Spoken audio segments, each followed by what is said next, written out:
Hello, good evening, everyone. This is your director of HLM. Tonight, we're going to be discussing on criminal reform, justice reform, and how it affects the Latino community. Today's guest is going to be David Rivera, and he's going to speak on behalf on social justice reform and how the criminal justice system affects the Hispanic community. So go ahead and introduce yourself, David. How's everybody doing? David Rivera, I'm an admin, and what's up? Excellent. So we agreed that we were going to talk about your life story on how you believe social justice and the criminal justice reform needs to be done. So explain a little bit about yourself. You want me to explain a little bit about myself or my situation? Which either you prefer. Um, I'm a blanco complected Boricua, um, and you know, I don't. I kind of explained my story to you, Enrique. It'd probably be helpful if you kind of like just kind of like wanted to like ask you, unless you want me to start from beginning to end Yeah, and kind of start. explain my Yeah, situation. yes. What we'll do is that you start from beginning to end, and then when you're done explaining your story, then I'll do the Q&A. Okay, sounds good. Sounds good. All right, so this will happen. I'm 37 now. This happened when I was 16 years old.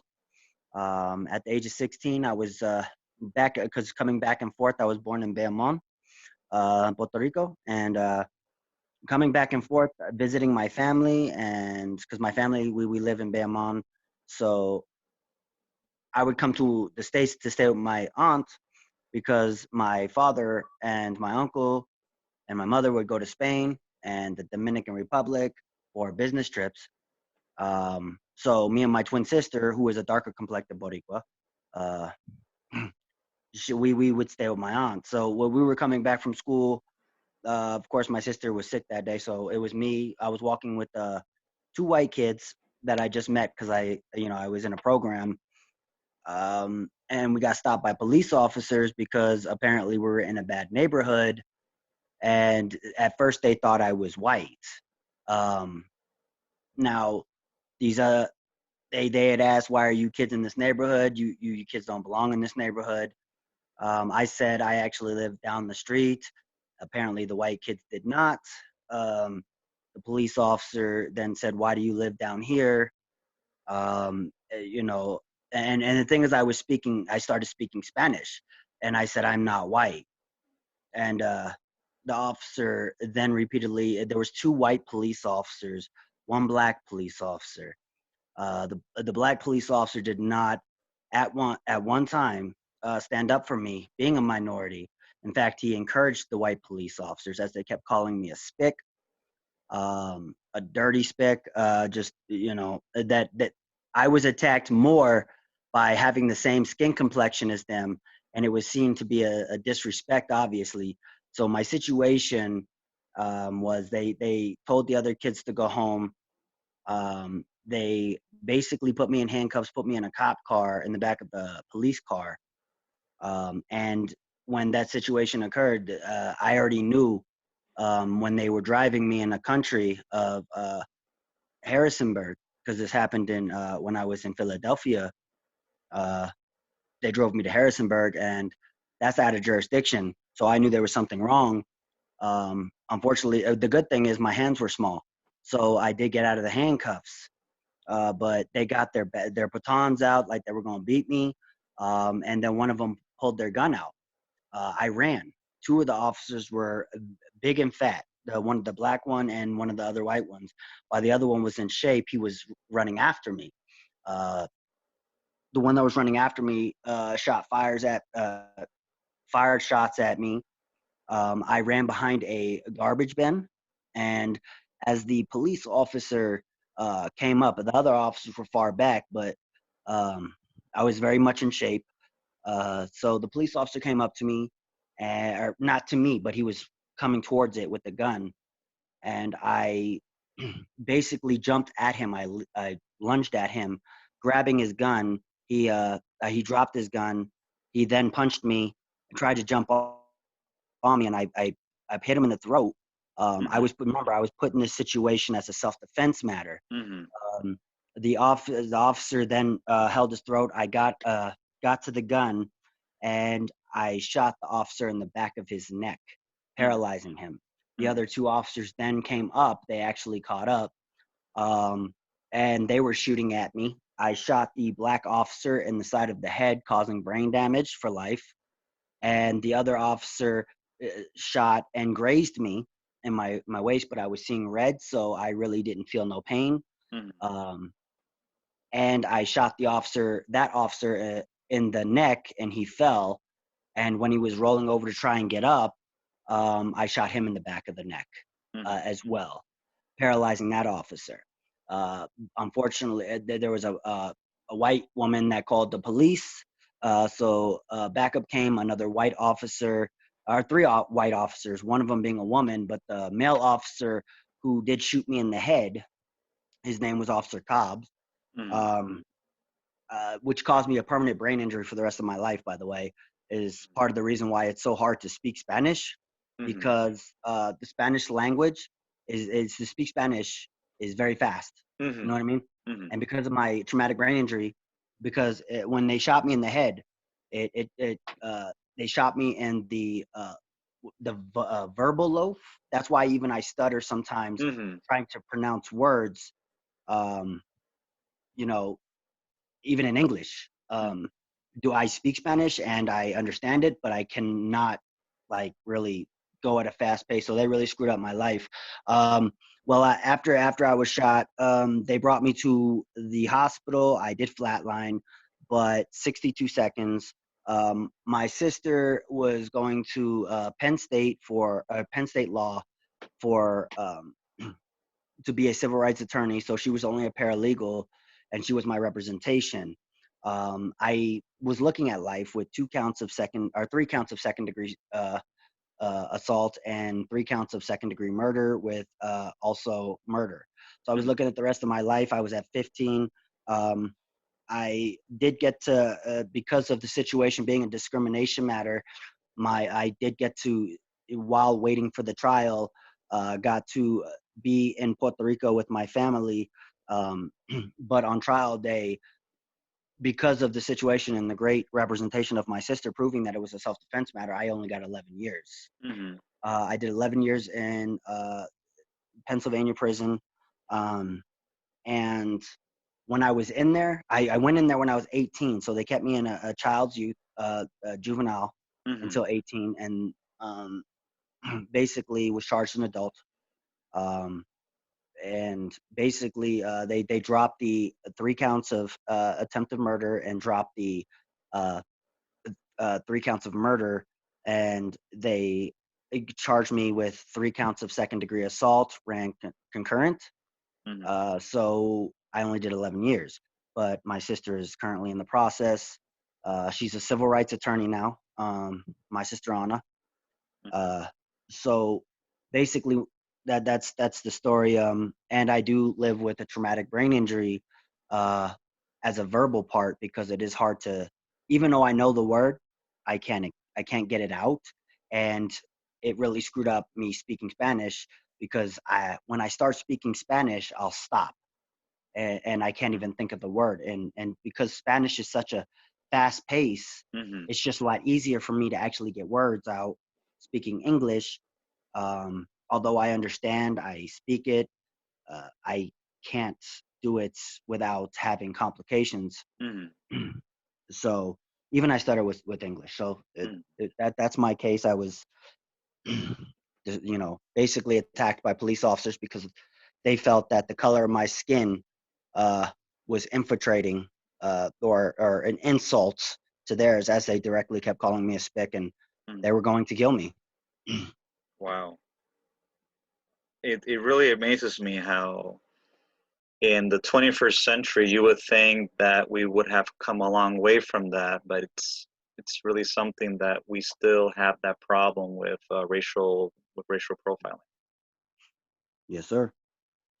Um, there's nothing we can do about that. You know what I mean? But Do I believe that these police officers deserve what they got? Yes, I did. I was actually, like I told you, I was trying to kill them. Mm-hmm. I was not trying to paralyze them.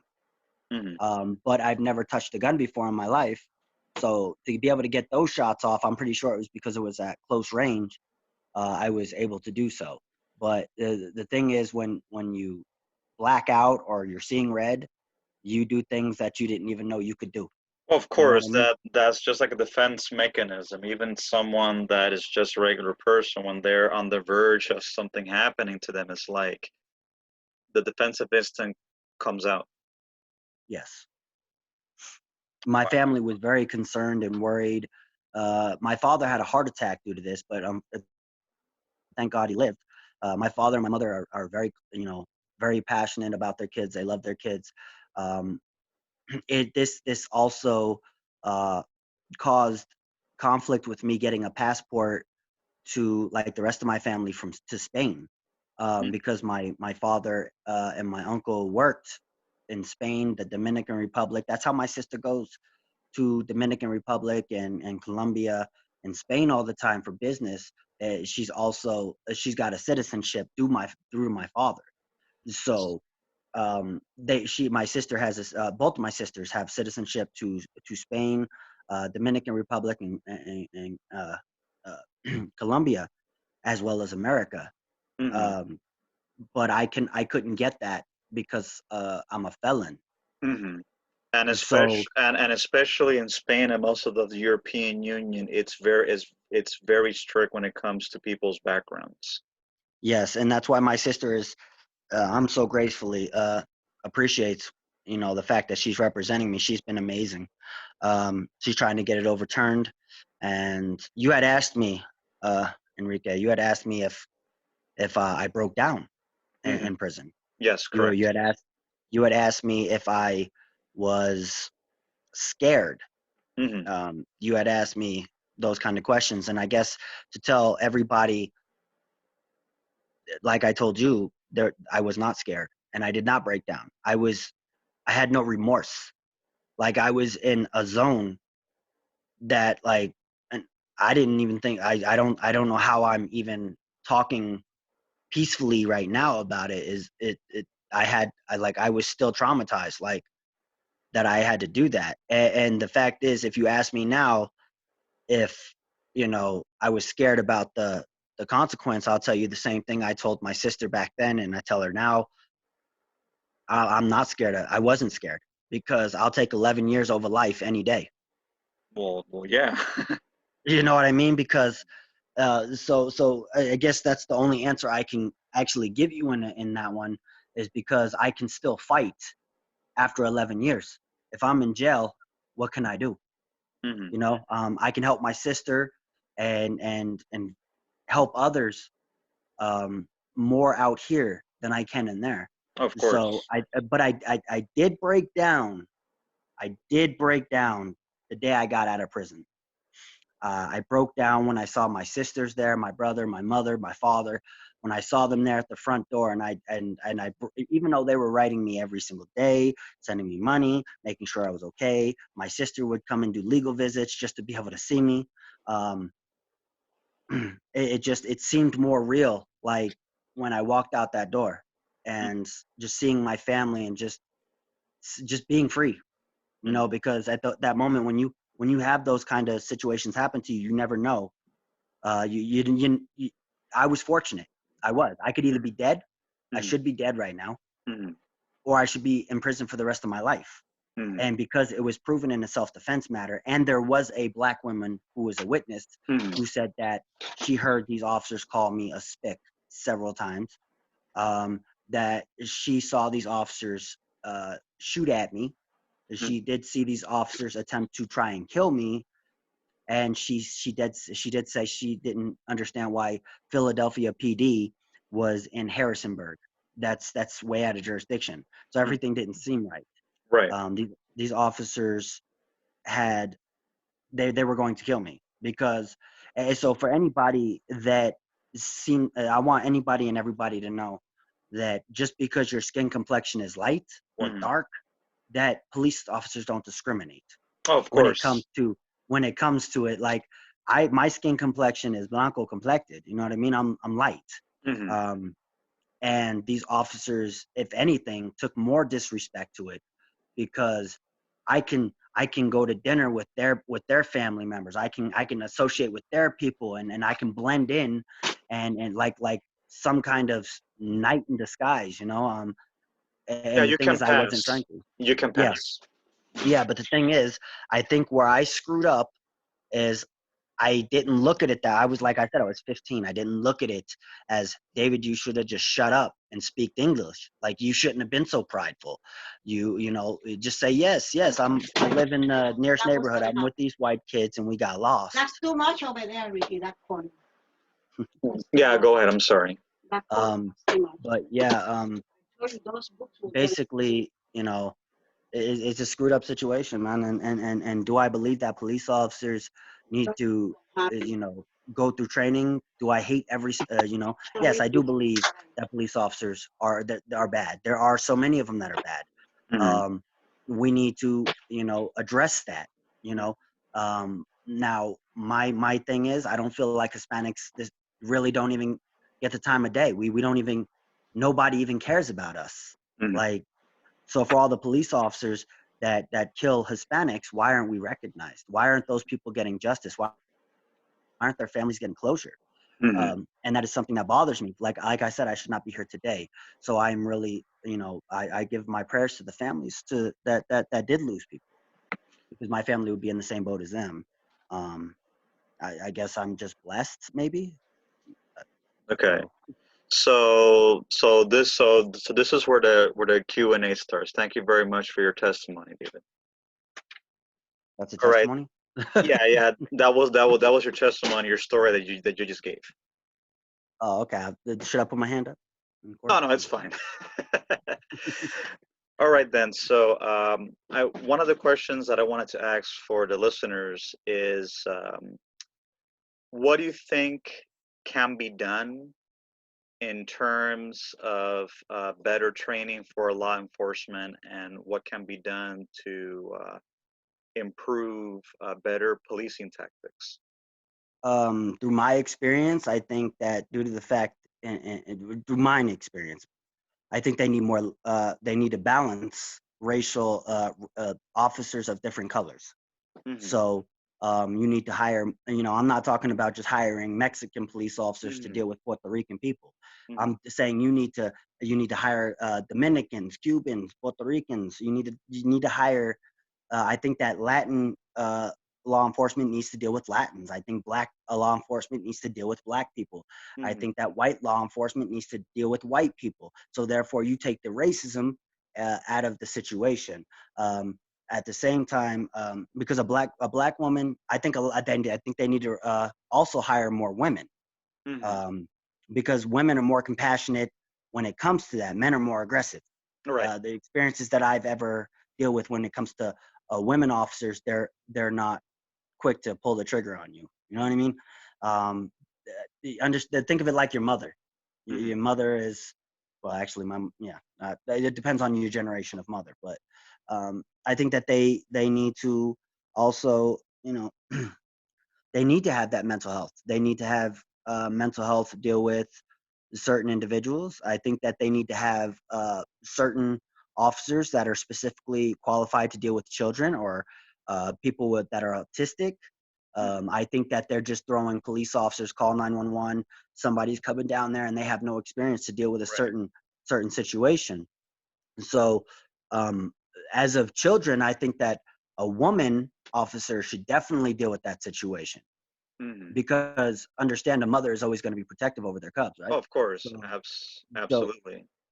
so I think that the way they go about it is they have all these bold, think they're tough male cops coming up, and they're trying to intimidate people, and you find out that a lot of them are racist. Right. I've seen Latino officers that are racist. Hmm. You know what I mean? And they Hmm. hate their own. Oh, of course. Absolutely. So black officers hate their own, and that's Right. why I think that we need to give more. We need to hire more female officers first and foremost. Females are it just tends to work out with females. Uh, when it comes to a bigger man or just men in general, I think that a male officer is appropriate, but a male of the same race.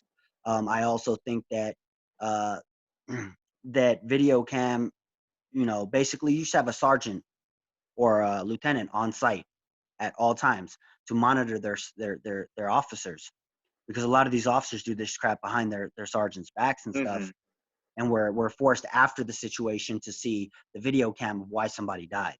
Mm-hmm. I think we need to hold lieutenants and sergeants and captains more accountable. Mm-hmm. And if they realize that there's going to be a penalty. There's that stutter again. That's fine. Um, to them, I think that they're going to do their job. I also believe that we need more military. I think that we should invest in possibly having mixed like such as having soldiers as police. I think that we should give the police more of our army, because in my opinion, the army is more likely to do the right thing because our soldiers care about the people. Mm-hmm. You know what I mean? So I think that they need to bring actual, and I'm not talking about military uh, guns and military Right. weapons and Right. setup. I'm talking about the actual military, talking about National Guard or stuff like that, because these people are trained to work with people with mental illness and de-escalate situations, and I think that the military training would actually be better for police officer. I think that the training is horrible. Mm. I was going to add that because I have spoken to people from other developed countries, Yeah. and one of the things that I have seen is that their standards when it comes to hiring police officers is very strict. Like, for example, my best friend, he's Japanese, and he was telling me that in Japan, uh, in order to become a police officer, you have to have a college degree. If you don't have a college degree, you can't join the force. Oh, absolutely. I agree with that. I think that I think that you should have a very long college degree. Like lawyers have to go there for 9, 10 years just to get a doctorate's degree. Mm-hmm. So I think when you're dealing with somebody's life or somebody's freedom or situations like that, you need to be super duper qualified, um, not just qualified.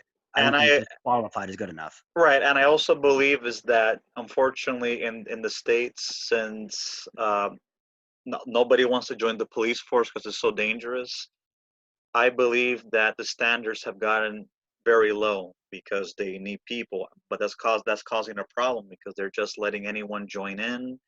They don't really check their background, check if they've had any issues in the past, not just with criminal background, but also with domestic violence, Hmm. mental issues. So when you have these people that are basically bullies that are in the police force, and then when you don't have any accountability, they feel that they could do what they want, and again, I'm not justifying what happened with George Floyd or any other groups, but Well, this has no. been this What has been happens something is this has been something that's been boiling for so long, and then when this happened, that's the reason why we have this anarchy. It's like if we here's why it's or go happening. ahead. Let me explain to you why it's happening. Sure. It's happening because police officers are not being held accountable. When Mm-hmm. somebody feels untouchable and they feel like they're not being held accountable and they're giving a pat on the back, Mm-hmm. um, that's when they continue to do it. It's no longer testing the waters. They think it's if you don't get on your knees and bow down to me, I'm going to kill you and I'm going to get away with it. Holding accountability to these police officers to the same standards Mm-hmm. uh, as we are held to. In fact, in my opinion, need to be held at a higher standard, be in a position of trust. So if we get life, they need to get the death sentence. Period. I think that in a position of trust, when you swear in to be a police officer, you somebody's life that you work for us. You are here to protect and serve us. You are a public servant. You Mm-hmm. know what I mean? That is So correct. if you are abusing that power, you need to be held accountable to the highest.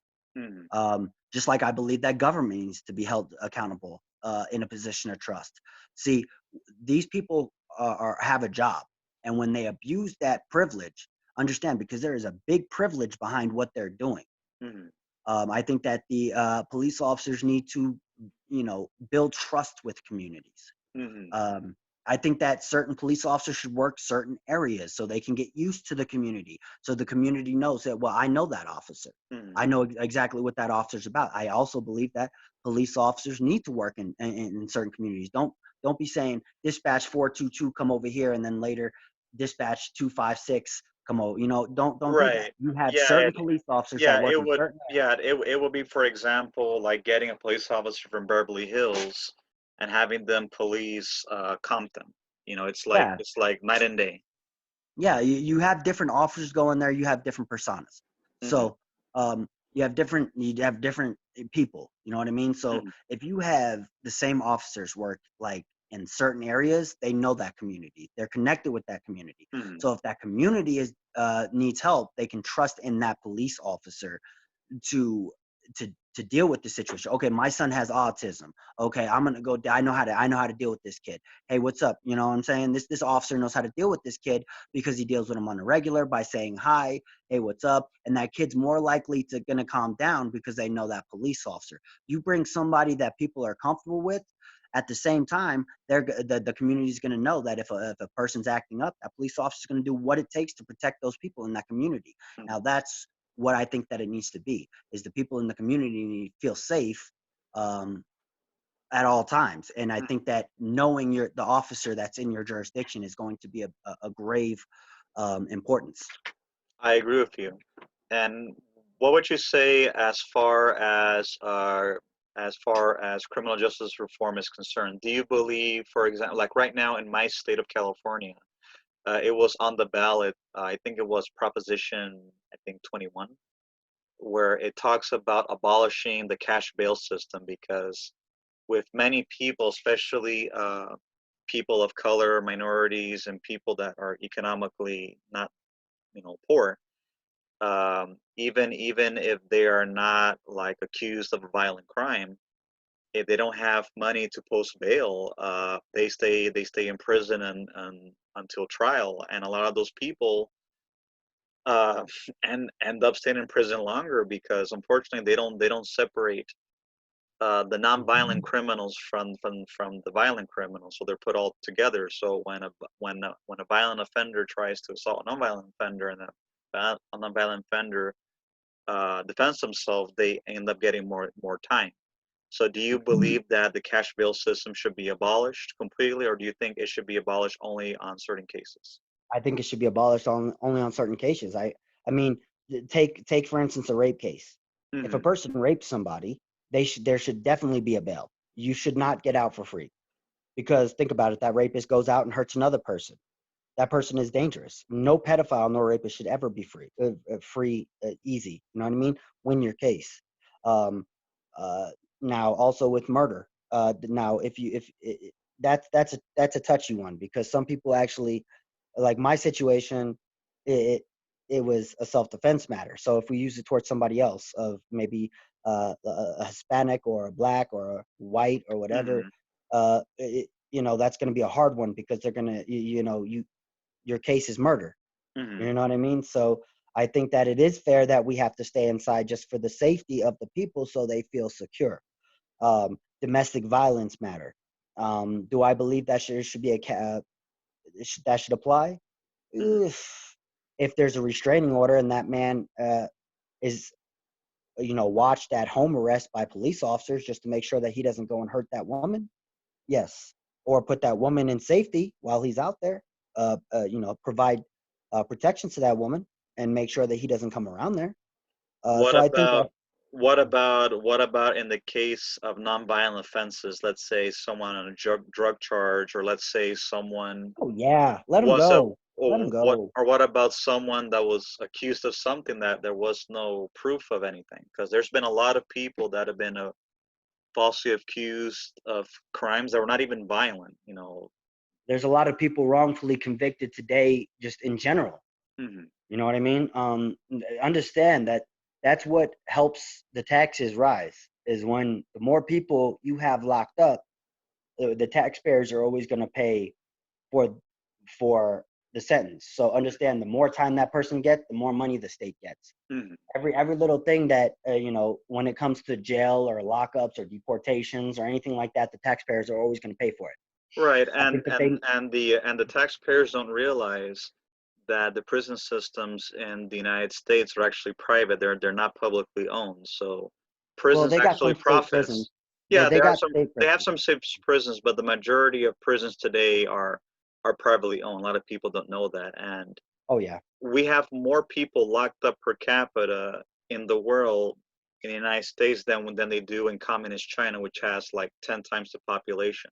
Do you know the programs that are in prison, man? They got welding programs, they got furniture programs where you build furniture, and a lot of these things are sold outside. So understand, it can be considered slavery within that prison, Oh, in prison walls. of course, absolutely. And the thing that gets me is that a lot of people cannot go to school for free because they're on the outside, but if they're on the inside, they could go in for free. It's like, that really needs to change. I'm not saying that people cannot like become educated while they're in prison, but I believe that there needs to be alternatives to prison, like especially people that are convicted nonviolent offenses, like let's say, for example, drug charge. Like, for example, I've always used the example of Singapore. Like, Singapore has like one of the strictest draconian laws in the world.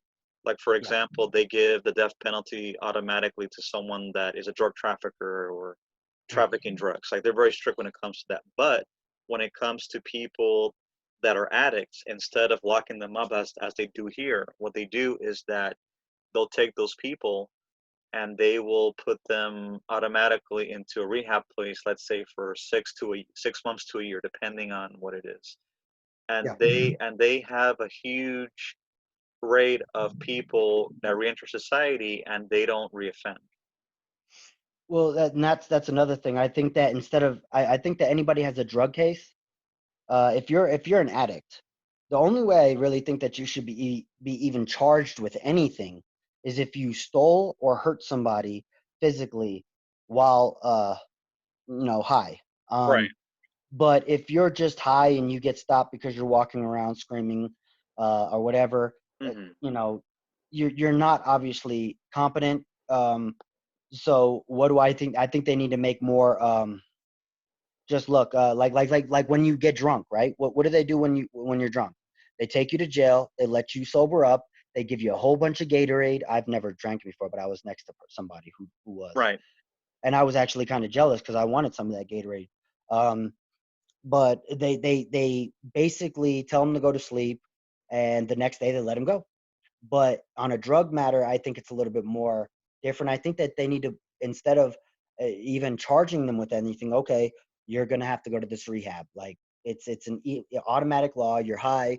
We need to go. We need to get you into this, and at the same time, keep them with the same therapist and make sure the therapist is qualified. Because when you give different therapists or different rehab professionals a person, it kind of screws with the whole process. You know what I mean? Hmm. So if one person says this, then this person's going to say another, and it kind of just screws everything up. So it's important that that person has a specific person that deals with them at every time until that person, retires. Understand, getting off of drugs is probably not the easiest thing in the world. I'm not a drug addict, so I would not know. Um, but I think that they do need rehabs just to avoid. Look, if you don't have to go to court because you're high, just you know take them to the rehab, and if they keep messing up, hold them longer. Hmm. Sometimes you have to hold them longer. Okay, well, you have priors of reoffending. Like, obviously what we did last time wasn't working. We're going to have to do something a little different. Understand, the longer people are away from the streets and away from the drugs, they go through some serious withdrawals. I've been seen them shake. I've seen them do that. That's enough to like screw them up. So then you start allowing them to rehabilitate, uh, and then you transition them into society. Don't look at it as a prison, because you can have co-eds for all you care. You know Right. what I mean? There's no such thing as co-ed prisons. The whole thing of this rehab program would be to help them recover. But I don't think it should affect their criminal record. I don't even think they should go to jail for it. Hmm. Um, understand people make mistakes, and doing drugs is not hurting anybody else. It's hurting yourself. Right. Unless you're, But unfortunately, for most people, people don't realize that when people get into drug addiction or any type of addiction, there is a root cause. It's like, I don't believe people decide I want to get high because I want to get high. No, there's a root cause of it. It's like, uh, drug addiction or addiction in general is the symptom of a bigger problem, and people don't realize that social issues are a national issue.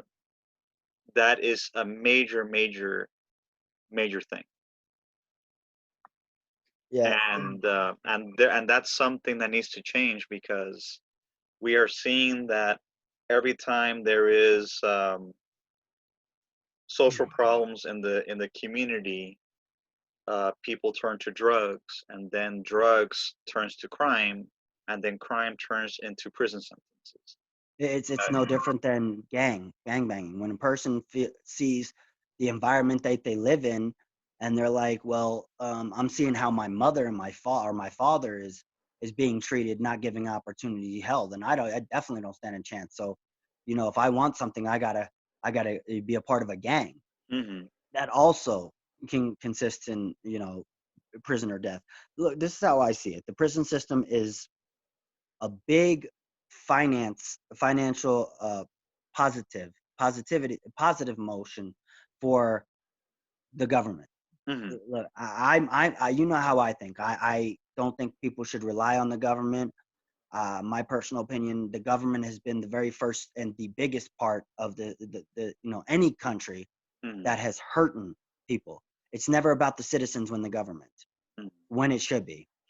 So I think that when a lot of us are going to have disagreements, that's why I'm not for politics.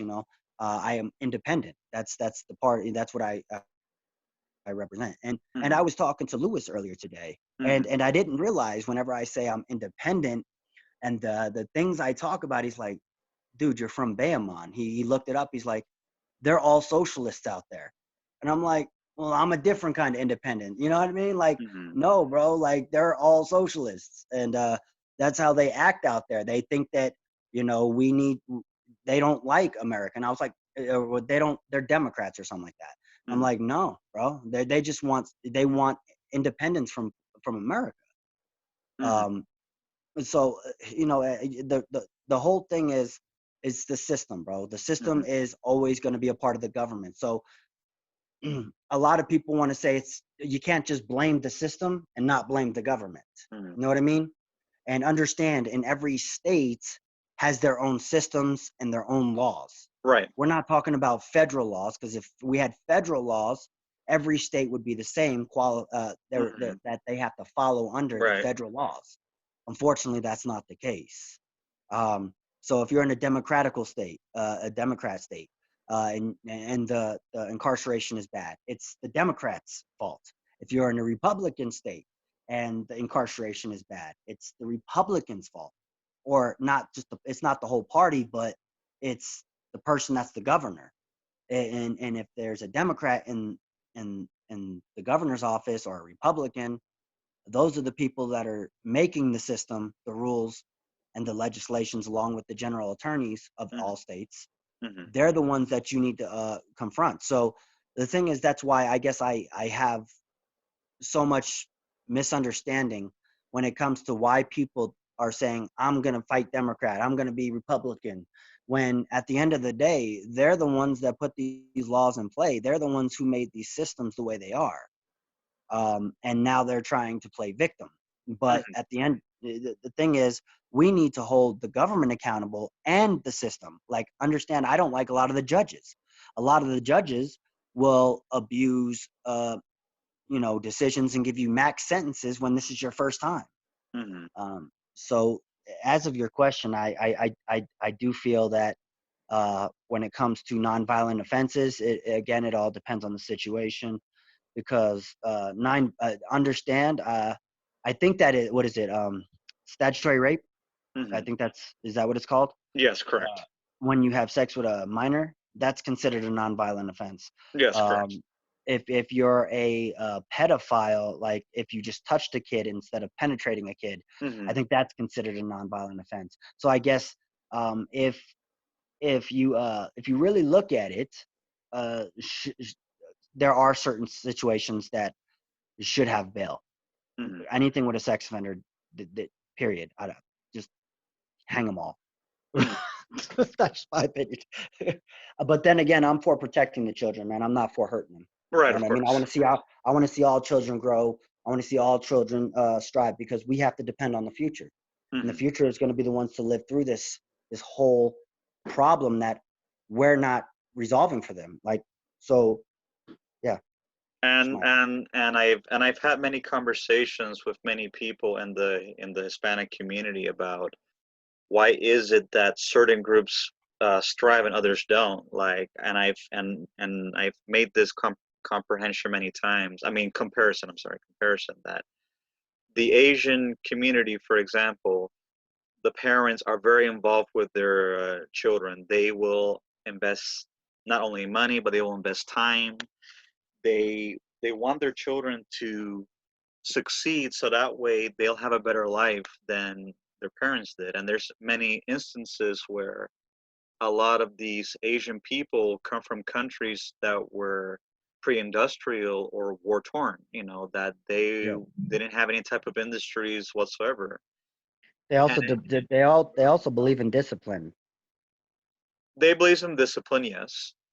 Hispanics believe in discipline too, but it's like I don't see that it's working for them. It's like it's very sad. It's like, It's just because you have to really think about it. Like, um, it depends on what kind of Hispanic you're talking about. You have Hispanics that don't want to put their kids, through certain situations that they've been through, and their children are walking all over them. They're out there protesting and causing chaos, and you know how I feel about that. mhm. I'm all for like protests, and if there wasn't chaos and they weren't attacking Latins, I'd be all for BLM, but they're attacking Latins, and now therefore I'm defensive. Um, Mhm. but that's just my personal opinion. But I do think that discipline is a very big deal. There's black parents out there that will discipline their child, Mhm. um, but there's a big difference between being disciplined and then their child seeing that, hey, well, my mother just cussed out the principal because he was disrespectful to me. Now, when you have a parent that will fight for their child, loves their child, invest into their child, but won't let their child disrespect, Mhm. that's a difference between just shut up, I don't care, get out of here, and won't give a damn about their child just because they don't want to deal with them. Right. There are a lot of parents in the Hispanic culture that don't care about their kids. They just want them out. They're a burden. And that's the thing. That's one of the reasons why they are failing, Well, because the women need to close their legs and the men need to get their stuff snipped, if that's the case. I definitely agree with you, and I've had many conversations about that, because unfortunately in the Latino culture, it's like I would say it's not only part of the culture, but it's like it's actually encouraged. It's like it really amazes me how in Latin America it's there is no stigma for a man to be promiscuous and have three families on the side while being married to their spouse. But if a man is monogamous, or let's say he just wants to keep himself away from everybody because he wants to study or whatever, it's like you get ostracized. Like they see you like you're like from the moon. It's like the the machismo and the sexualization in the Hispanic society and in general is one of the reasons why a lot of a lot of the kids turn out to be messed up, because it's like you're pressured at a very young age that you have to be with women, you have to fool around. If you don't do that, then you're not a man. You don't have any values. Like, I think we need to, like, in my opinion, hold both accountable, because there are a lot of Latinas out there that you know that have that fire, that anger, and that they'll keep that man away from their child, And like women, like Hispanic women, Latinas, whether it be Boricua, Mexicano, Dominicano, Colombiano, it doesn't matter. Cubano, they're spiteful. Latina women are spiteful. They are no punk. But you know, you can't always hold the man accountable always. But as of men, a lot of the men that are horn dogs is what you like to call them. Right. I'm not gonna just try and point fingers and be unfair, but let's be real. Mexicanos from Mexico, they're just, yeah. I've seen Mexicanos paisas that come over here from Mexico and look up and down at a black woman, like they don't care. They think with that, like if you have a hole, they just want to think with their snake. You know what I mean? Right. They trying to bite. And you want to know what the interesting thing is, that with them, they're very racist towards black people. But like you said, when it comes to that, it's like that goes out the window. Pretty much. You know what I mean? A lot that's the problem with anybody. A lot of men these days is men like to think with their excuse my language, their dicks. Right. And a lot of women like to hold grudges. You know what I mean? My mother told me as a child, she told me, she says, David, women will call you a dog. Women will they will say you're a bad person, that you're just like everybody else. And then she says, but don't ever, ever, ever forget that a woman is a tiger and they will eat your ass alive. She says, so there is bad qualities in both. You know what I mean? It's you know, the thing is, like, we need to hold all accountable, because there are a lot of women that are feminists. And if you really think about it, let's talk about feminists. You know what I mean? Sure. Feminist women are the biggest reason why so many other countries are not allowing their women to have the same equal rights that the women are having in America. Because feminist women, they say, we don't need a man. We don't need a man for nothing. We can do what they can do, but they'll go buy a toy that's a penis. Right. I mean? But the feminist women are, I truly believe, what ruins a lot for a lot of women. Like if you go to a lot of other countries, women don't have equal rights. Right. They're still, you know, demoralized. A lot of countries that have Muslims, Muslims demoralize their women so horribly.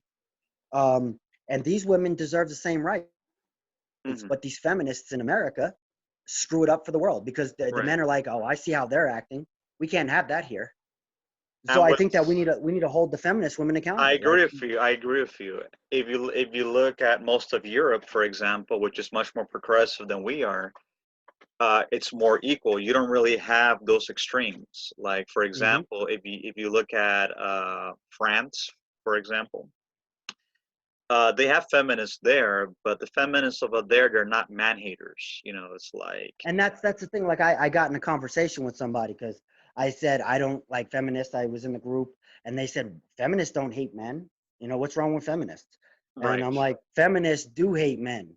They said, well, feminists got husbands. Okay, that just means these feminists are dominant. Right.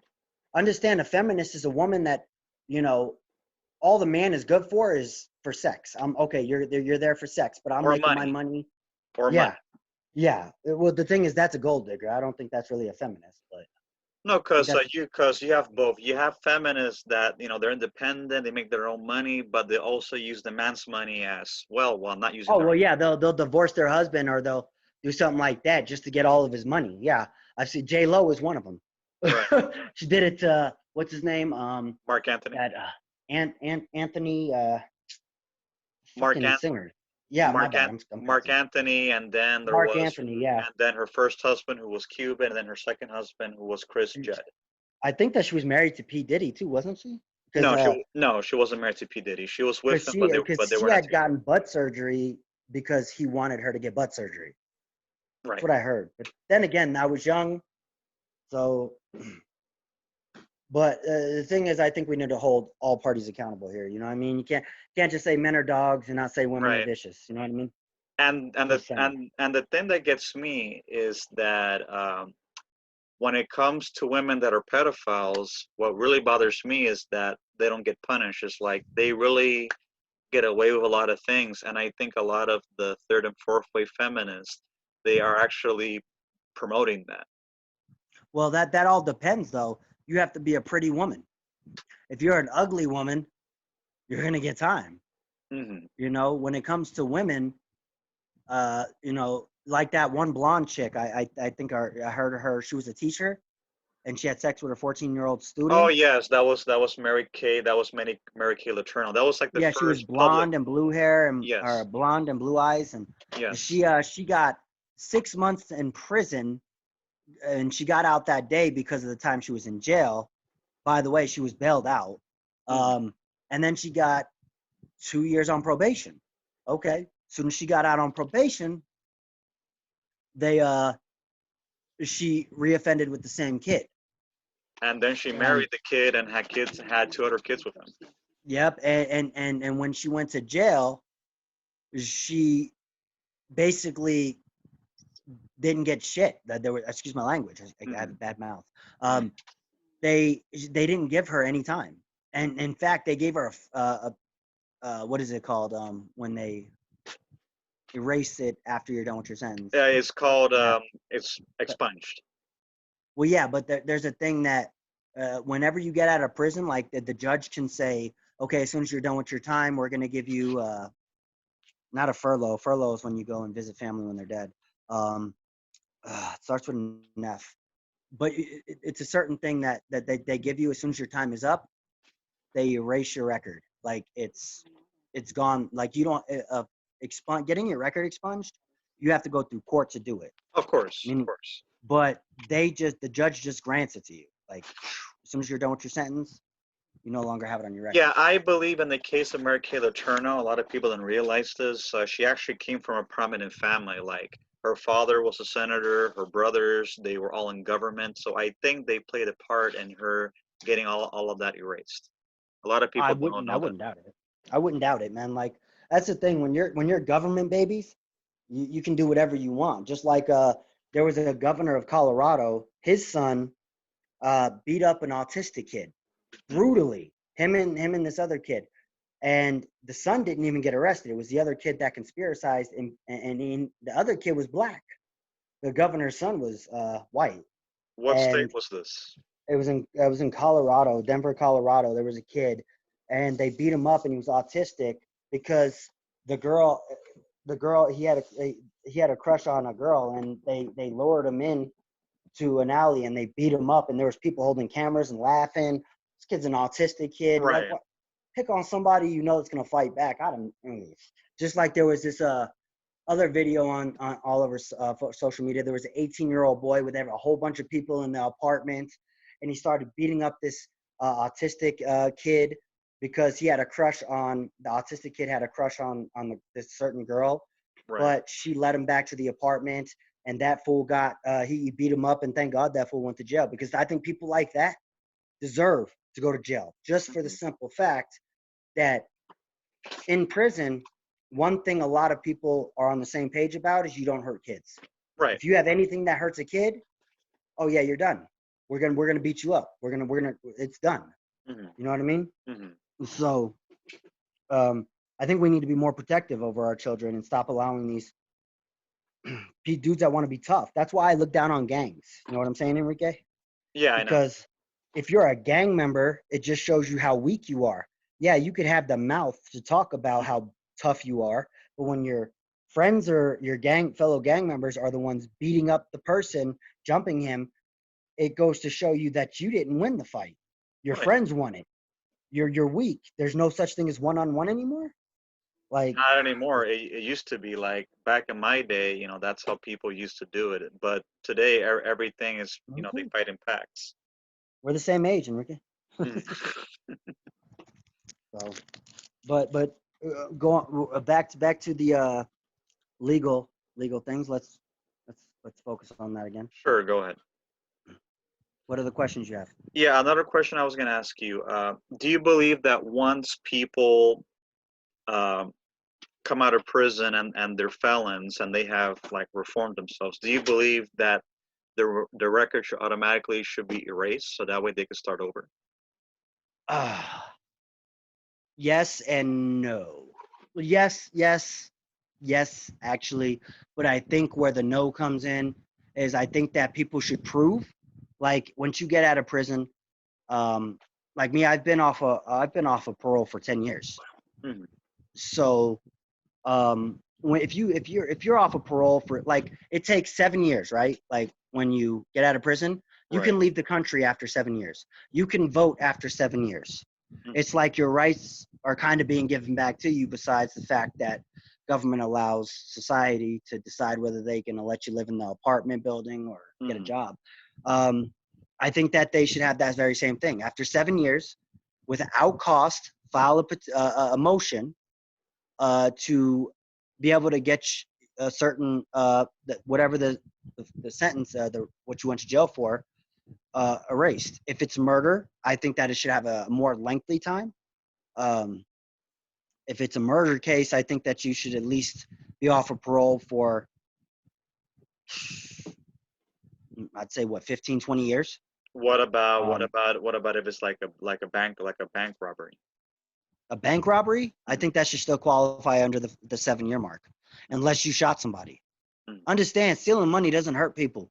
You know what I mean? Mhm. If you're not stealing from their house, because the bank is always going to reimburse the people that they stole from. Mhm. Okay. So if they're robbing a bank, yes, it's still not good. If they shoot the people in the bank, that's under that murder law. But understand, if you rob a bank, you're getting 25 years anyways, Mhm. tops. So, um, after 20, say you're 20 and you get out 25 years later, you're 45. Mhm. 7 years, yeah, you're 50 something years old, but you still now have a chance. Yeah, because So one of the reasons why I see a lot of people that come out of prison reoffending is because once they have a record, even if they try to live honest and whatever, it's like nobody wants to give them work, nobody wants to hire them, they can't live in certain exactly, places, and set a up for lot of people, failure.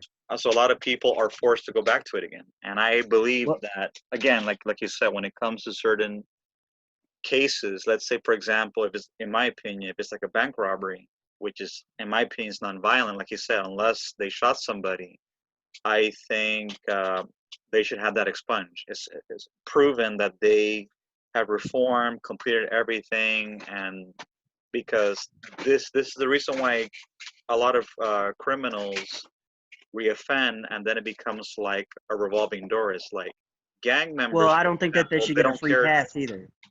No, they don't. But it's like I feel that it's becoming like a revolving door. It's like, especially gang members, when they go to prison, they go in, they go out, they go in, go out. Like for them, it's like when they go to prison, That's that's they a don't, mindset, though. they're not even scared to go to prison. Like for them, it's like going to a vacation or going to summer camp. When I was fighting my case, I was in there and I was in ADSEG, and they had this Mexicano guy in there, and he was I think MS-13, and he walked in and I was talking to him through the door because I had my hour out, Hmm. and he's like, hey man, I'm going home, and I'm like, where's home? You getting out? He's like, no, I'm going to prison, and I'm like, oh, that's home? Why would you call it? That's my home, man. That's why I've been in and out so much, and I got a life sentence now. He says, I'm going home. And I'm That's like, sad. I didn't understand that. But understand, gang mentality, the gang mind frame, will also be a reason why you fail. Understand, when you're in prison, isolated from the world, it also causes mental screwity. It screws up your mind. Hmm. So being locked up can also cause you to want to go back, because when you get out, you're walking on eggshells. Even if you're not on parole no more, you're walking on eggshells. It's like every day when you hear a cop drive by, you panic. You think that they're coming, that they're there for you. Like I've literally done it all the time. Like whenever I hear a cop, I'll turn my game off, or I'll look outside and I'll see what's going on. If I see cops outside with an ambulance or something in the parking lot, I'll be like, is everybody okay? Just to make sure. And really in my head, I'm like, are they here to get me? You know? So you live with paranoia for a very long time. Like, especially if you served 11 years like me. Some people serve more. 4 years could even do it to you. Hmm. So understand, it's not just people refusing you. And another thing I think they should take away is allowing society the option to penalize you when you've already served your sentence. They need to stop that. Okay, I agree with you because it's like once someone serves their sentence, and especially they have paid their back to society, I think they should let live. Well, the thing is, like, as of your question, do I think that people should be able to get their record expunged? Mhm. Yes, after a certain amount of time. I think that, you know, they should prove to society that, you know, look, we're following the rules. We haven't had no police contacts. And when the police contacts we did had, it was false calls or whatever the case may be, or working or whatever the case. I think that they should be at least given the opportunity to show that they can be a productive member of society. But like you said, people keep on going in and out of the prison system. So that is not when somebody goes in and out of the prison system repeatedly. I don't think people like that deserve to continue to get that record expunged because they're out there making another crime. Mhm. Somebody else is getting hurt at the expense. Right. Understand it's the Right. mindset. You know what I mean? So if you want to go out there and people actually, if there was a law out there that said after 7 years or after 10 years or a certain amount, you have to behave and be a productive member of society by working. Now you don't even have to work. Just stay out of trouble. Don't, minimize your police contacts. We all know police officers like to pull people over randomly like some cowards, Mhm. but that's going to happen. But I think that if there's a law out there that says you can get that expunged after 7 years if you follow the rules, I think you're going to see a lot less people go to prison. Yeah, for example, in my state of California, we are one of the few states that actually allows people to sponge their records, even like for violent crimes, depending on what it is. And Yeah. I've seen that California has been very successful in bringing down the crime rate. It's like you don't see as many people reoffending. It's just like it's just like this situation right here. Like if you're in Pennsylvania or Colorado, they still have mandatory parole.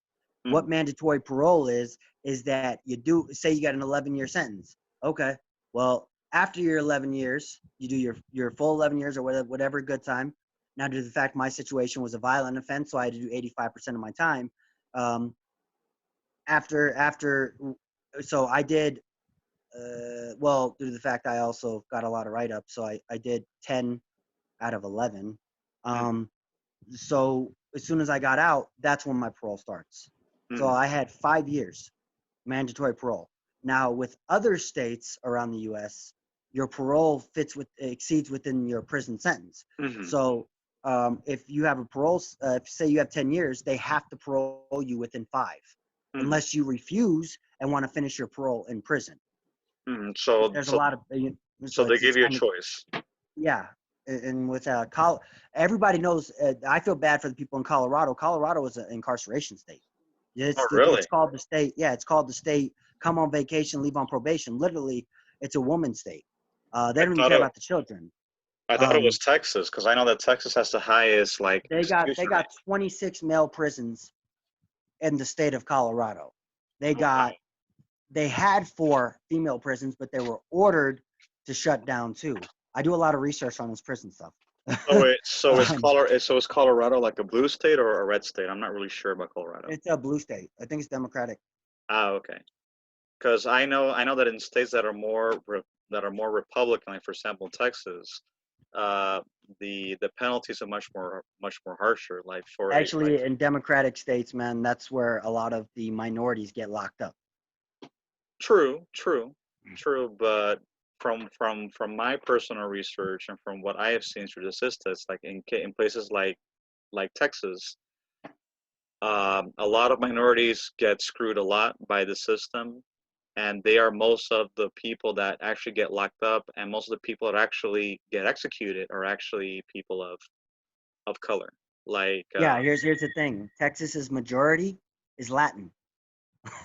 right, Texas has a lot of Latins. right, Not very many Boricuas, but they do have some Boricuas. right. But a lot of Mexicans. A lot of Mexicans. I But think in Houston they do have blacks mixed with Mexicans. but I noticed that with Texas is that even though, like you say, it's a majority Latin state, the Latins there don't have any power. It's like the white people are the ones that control everything there. They control the system. They control everything. It's like That's everywhere, bro. That's the United States of America. that's That's true. That's that's true. that's But the, if you're in a democratical blue state, understand that when it comes to government overall, it's white. I don't care if your skin complexion is black or brown, you're white. You act white, you favor the white. At the end of the day, it's white. So if you're right, blue, if you're on team blue or team red, is white. right. So it doesn't really matter. And now the way the white people do it is a little bit different. Due to Republicans follow Republican policies and Democrats follow Democratic policies. Mm, Um, the thing is like what like for right now, if you look at if you actually look at the ratings of who's voting for who, like mm. remember when I told you before, Yes, correct. most white people are voting Democrat.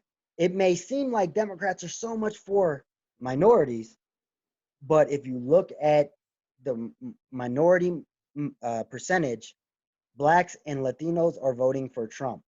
Mm, More white people are voting for Biden, with mm, the exempt of the few angry Americans that hate Trump. You know what I mean? They're not even voting for Biden because they like Biden. They're voting for Biden because they hate Trump. mm. So it's they don't even have a logical reason. Right. You know what I mean? And the thing is that they're using systemic racism. Mm. Understand? The whole BLM movement is a segregated racism right there, Oh, because absolutely. Yeah, you, you're that's you're a given. not you're not including every minority in America. Why aren't Hispanics getting justice through your movement? Right. That's How one of many the reasons. Hispanics have yeah, That's one of how many Hispanics have gotten justice through the BLM movement? How many? Can no, you name any? Because no. none of them. None of them. That's one of the reasons why I started HLM, because HLM is like an alternative to BLM. But here's the thing: there's gonna and it makes me upset because it confuses me. That's why I'm more of a strict kind. But then again, I was in prison where you were segregated to your own, anyways. I was with in Pennsylvania prison. Um, we had Boricuas, we had Dominicanos, and a few Cubans. We had, I think, a couple Colombians. There was no Mexicans, but it was mainly Dominicanos and Boricuas. Yeah, So Hispanic people from the Caribbean mostly, because that's what there is yeah, over but there in East the Coast. crazy thing is, if there was a Mexican, they would stand with the whites, and I don't Mm. get that. I didn't get that. Um, Well, Asian Asians would be with the whites, because and I don't blacks would know. be with the blacks. I don't know how it is in the East Coast, but I know that here in the West Coast, for example, it's very strict when it comes to segregation. But in the Yeah, you case of guys got a lot Asian, of North Siders and Norteños and exactly. Daniels. And then you have the exception of the Fresno Bulldogs, which is like they are like in the center of the state, which is like Fresno area. So they are one of the few gangs that are not affiliated with either the north or the south. They're called center. Yeah, Um, and it's they, weird because I heard in California, the it was the whites and the Mexicans that always beef. It's never the Mexicans and the blacks. It's always the blacks that beef with the blacks. It's crazy. well, it depends because for example, you have the northern Mexicans and the southern Mexicans. The southern Mexicans are allied with the whites, while the northern Mexicans are allied with the blacks. Not too many people, not too many people know that. Oh, I didn't know that. That's Yeah, something new. yeah. So the whites are gonna be enemies with the northern Mexicans because the northern Mexicans, they're allies with blacks. That's one of the beefs that is between the north and the south, is that the south, they don't they are enemies with blacks, period. They don't like Yeah, whites either, but they know that in prison the ones that call the shots are the Mexicans. yeah. So so Well, in the East Coast, we you know, we all have our own key holders. So, mhm, and the key holders are mainly for the gangs. But the gang, if you're not a part of a gang, which is you can, be in prison without being a part of the gang. Because there was paisas, actually. It's crazy because actually there was a couple Mexicans. Like I said, they stuck with the whites. Those were American Mexicans. Right. But there were a couple paisas, and they were with us. Hmm. So paisas are Mexicans from the border. Right. From Those are Mexico. immigrant communities. And they get along with us. They didn't even, and they would fight with the Mexicans from here. Mhm. And it's crazy because I see that a lot. And I want to address this. Mexicans, if you see a lot of Mexicanos, they don't see eye to eye with paisas or Mexicanos from Mexico. No, they don't. They think that they're better. Just Mm. like I kind of feel like, I'm not gonna lie, I am better than every New York Boricua because I am pure and I am from the island. But then again, I don't really like New Yorkers. Separate New Yorkers from New York Puerto Ricans because they're two different things. Mhm. New York Puerto Ricans could be born in New York, just move to New York or whatever. But New Yorkers have their own attitude, like they are a race of their own. Yeah, it's their own subculture. It's the same thing with Yeah, them fools Chicano. don't even speak Spanish. They It's the don't. same. It's the same thing with a lot of Chicano Americans. A lot of them don't even speak Spanish, and And they're completely assimilated. and I think that in itself does hurt the Latin culture because you can't if you have that excluded group, right? How do you have unity? Right. The unity is united as a whole, right? Hmm. But if you have that small segregated part that's not with the unity, then it's not really unity. Right. That is And how and I feel. that's one thing that I see with the Hispanic community is that they don't have unity. Like for example, bringing the Asians again. The Asians, it doesn't matter if you are assimilated or not. They're all united as one. Even Asians that don't even speak the same language, because a lot of people assume that just because one looks Asian, that they all speak the same language. It's not like Hispanics that they may be from different countries, but they all speak the same language. Asians is completely different. Chinese and Japanese, for example, they may look the same, but their language is not the same at all. It's completely different. But I have Yeah. to say that they're all united. They all get together. They all get along, even though they may have some differences. But they're all a big monolithic force. Like what I see with Hispanics, it's like you don't have that unity even with the black people. The black people may have their issues, but they are united as one people. They are very monolithic.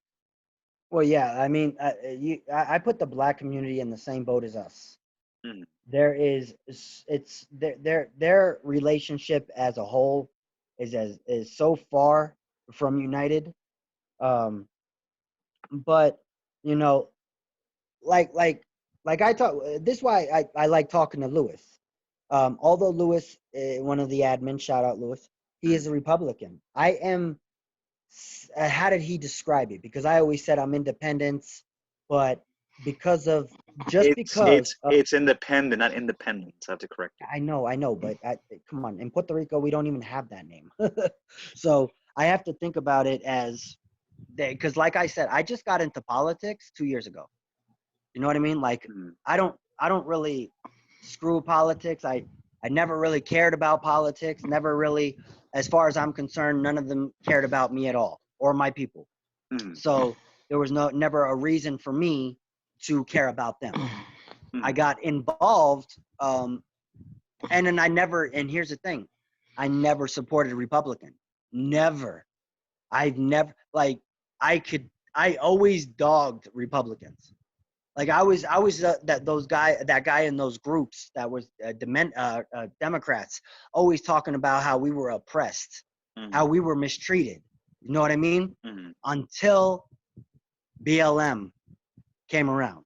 Because once I saw BLM come around, I was like, hold up.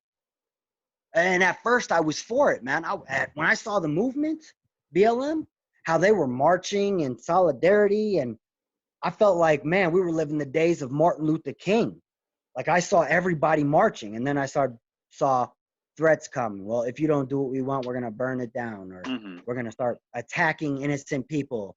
We're burning down um, Hispanic owned businesses and black owned businesses. And then I saw you killing babies and saying that they were a sacrifice to the cause. It's and black babies in Chicago, may they rest in peace, and my prayers go out to their families. It, at that very moment is when I said, and then I found out they were political. They weren't even a civil rights movement anymore. Mm-hmm. And I was like, oh my gosh, hold up. And that right there completely, do I like Donald Trump? No.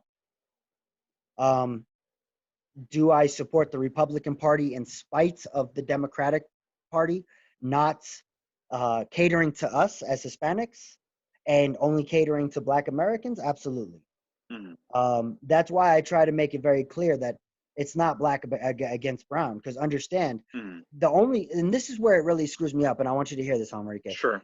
If people make color in this country about race, right? Ethnicity. And the thing is, the war is not against black and white anymore. And I just thought about that today. It's not even against black and white. It's not even against brown and black or brown and white. It has nothing to do with ethnicity. The war is Republican versus Democrat. So, and understand both parties have all colors in it. Mm-hmm. So Democrats have black, white, Hispanic.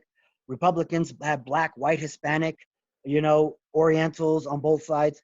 But the thing is, that's where I think the war is. That's where I think the division is. It's not in race. It has nothing to do with race. You know what I mean? Mm-hmm. And that's why I'm so much against politics, because You know what? politics is taking a whole new level. I was gonna add to that. You want to know what I believe as well? I What's that? think I think even goes beyond politics. I think today it's become more of it's become more of an economic issue. I think it has to do more with class. I really believe that the racial boundaries have disappeared largely, but I think a lot of it has to do with class, economic class, because it's like people tend to tolerate others if you have money. They will always make exceptions for you. They may not like you, but they'll make exceptions for you if you have money. So I think today it has to do more with economics than it is with race today, and even politics, because money transcends both politics. Well, it also goes with education, because if you have a Exactly. college degree and stuff to help uplift somebody's business, that's a multi-billion-dollar business. You qualify to be liked by the wealthy. Um, and I agree with you. Wealth is a big deal. I absolutely agree with you on that. Because think about it. Do you think most people like Asians? I don't think so. I think the reason Right. why people tolerate them is because they're educated and they have money. So I believe that if Hispanic people were to take those traits that have made them successful, I think that will help them to integrate more into society. If you look at history, man, Asians only get along with one race. That's the white race. Correct. So at the end of the day, people ask why white people have the power. Where is this white privilege? I don't think there's such thing as white privilege. That's just me. I think that if there's white privilege right now, there's sure the hell black privilege. Uh, I don't like to use the word oppressed. I don't think that whites or blacks are being oppressed. I think that Latins are not being oppressed. We're being forgotten. We're being erased. You know, um, but what I like another thing is I hate the fact, and I'm very protective when it comes to Puerto Rico. You know what I mean? Hmm. Very defensive. That's my heart. That's my world, because I was born there. You Hmm. know. So when people say, when I hear a black person say, well, the darker complected Puerto Ricans are looked down upon, I'm like, have you ever been to Puerto Rico? The darker complected Puerto Ricans ain't no punk. They're far from weak and far from oppressed. A lot of the business owners in Puerto Rico are darker complected. Nowadays, darker complected Boricuas have money, Hmm. and they didn't get it from no organization. They work hard. Hmm. Um, it was an old stereotype where, darker complected Boricuas, you know, that they were, They were looked down upon. So was blanco complected Boricuas. Mm. But times change, and we were looked down upon by the olive, color complected Boricuas. But like I said, times change. Mhm. You know what I mean? Mm. Puerto Rico is a beautiful place, and it does not belong in statehood. I argue with a lot of people about that, and a lot of people are like, "No, it does belong in statehood." What do you think about that? What do you think? Do you think they belong in statehood? I don't. Personally, no. I think if that were to happen, I think Puerto Rico would just lose its identity completely, like what happened with Hawaii, Alaska, or even with Guam. Yes, yes. This is why we see eye to eye. This is why we see eye to eye. Because I mean, this is what I think. Look, Puerto Rico is the only thing, in my opinion, that the Puerto Rican race has. That's ours. That's our island. We have our own island. Not even black people have their own island. Not white people. White people buy islands. Hmm. You know what I mean? That's That's true. something that our culture, our bloodline, our generations before us have been a part of. And for because the election of a lifetime depends on it, all of a sudden it's going to become statehood. Like the people don't even get to choose that. Well, Um, again, going back to what we were talking about originally, it all has to do with economics. yeah, A lot of people on the island, um, their main focus more than anything else is the economic security. You know, remember Puerto Rico's never been independent, yeah. so Well, they people are did. They were before. Uh, before. Look, everybody has their own opinion about this. Um, I don't want to offend nobody, but Puerto Rico was invaded. I don't care what anybody says. They were invaded. right, of course, Puerto Rico was invaded. We were forced to fight wars. We were forced to the darker complected Boricuas were forced to pick cotton with the African slaves because of their skin complexions. Why the lighter ones and the blanco complected ones, which the blanco complected ones were not even that big back then. hmm Um, they were forced to fight and die for this for a cause that what they weren't even supposed to, and they were promised that that our women and children would not be attacked if they did this. Why our women and children were being raped and killed over there on the island, and we were helpless. hmm So I know everybody has their own ideology on what happened. Um, some people say we weren't invaded. Some people say we were. Uh, like maybe that's the Bayamon speaking in me. Like when I was talking to Lewis earlier today. Love the hell out of Lewis. Lewis is a great guy. Um, you know, I guess maybe that's that socialist green rep for me. Like in Puerto Rico, like he was saying, we vote green. Green is independence. right, In Puerto Rico, Republican is blue and Democrat is red. You right, don't vote for Trump or Biden. You vote Republican or Democrat, and that stands with the vote for the government choice in Puerto Rico as well. right. So that it's a little crazy, but like I was I came off like I'm making excuses like I'm independence, but I'm not socialist, but we want independence. And and Lewis said, bro, you were born in Bayamon. I was like, yeah. He says all of the people that think independence is really socialists, you support Democrats. And I said, well, but we don't support Democrats. I said we support the independence of Puerto Rico because we're fed up with being tied to America. And he's like, but you're socialists. You're socialists, man. I'm like, oh, that is embarrassing. But I sometimes, because I was born in Bayamon, this is the way I was raised. So when I come off saying that no, Puerto Rico, we need independence. When I come off saying that, I hate the American government, and whether it be both sides, I guess it could come off as socialism. I guess, right? hmm I I try to, guess, I try to make excuses, bro. I try. right. I try. Well, anyway, we're already out of time. We took a little bit longer than expected, but I wanted to thank you so much for the interview, David. Truly appreciate it. Yeah. I will Can I definitely. say one more? Can I Yeah, say sure. Go one ahead. more thing? Sure, go ahead. Just because a certain police officer does something bad to you, look, I was attacked, like I said, my story, Mhm. but I could be angry at the world forever. I could hate the world. I could hate every cop. I could hate the system. But one day we're going to have to grow up and realize every police officer did not do to me what, like, that's how I feel. You Mhm. can't hate every police officer because of some small apples. Of course. We need to hold the bad ones accountable, but we need to recognize the good ones. We need to stop calling all cops bad because they're not. Of course. And, Absolutely. and, We and have. I We personally have. lived the experience to hate them. So, Yeah, we have to separate the individuals from everybody else. yeah, I don't want to be mad at the world, man. You can't grow when you're mad at the world. You can't change things for the better when you hold grudges. So it took a lot for me to have to do that. But I don't hate every cop. I don't think that every cop is bad. And I just want to let that know. And I've lived the experience with police brutality at its finest. Mhm. Literally shouldn't be here. But Oh, I agree with you. but yeah, thank you for having me, man. I do appreciate it.